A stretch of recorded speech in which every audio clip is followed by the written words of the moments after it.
Was the last living member of the Mercury 7, the first group of Americans selected to go to space.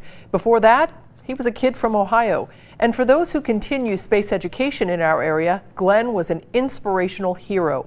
Local 12's Brad Underwood joins us tonight with how people from the tri-state are remembering John Glenn. Brad?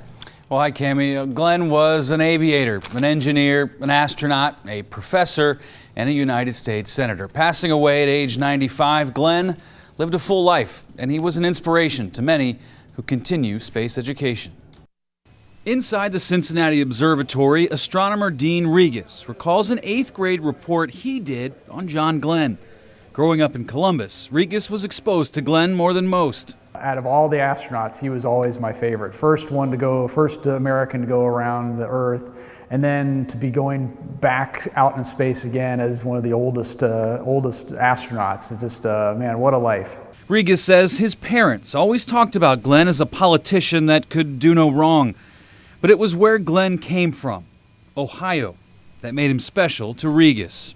He really made a point that, he was an Ohioan too, and I think as an Ohio boy, I kind of thought of that as well, that this is something that I could do with my life. This is something that I could pursue. And it really was, I think out of all the astronauts, I related most to him. The original was painted by Alan Bean, and it has the signatures of many astronauts, including John Glenn. Linda Neenan is the executive director of iSpace, a STEM learning place that uses space to teach science, engineering, technology, and math. We talk about all the historical figures who helped to make the space program what it is today. And of course, chief among them is John Glenn.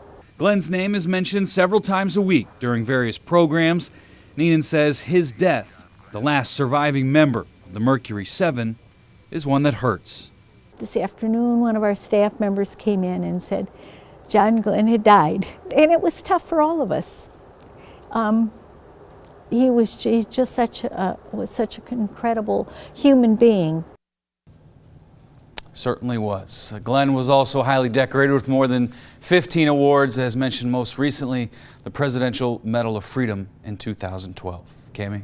Brad, thank you. Glenn leaves behind 2 children and his high school sweetheart, Annie. The two were married for 73 years.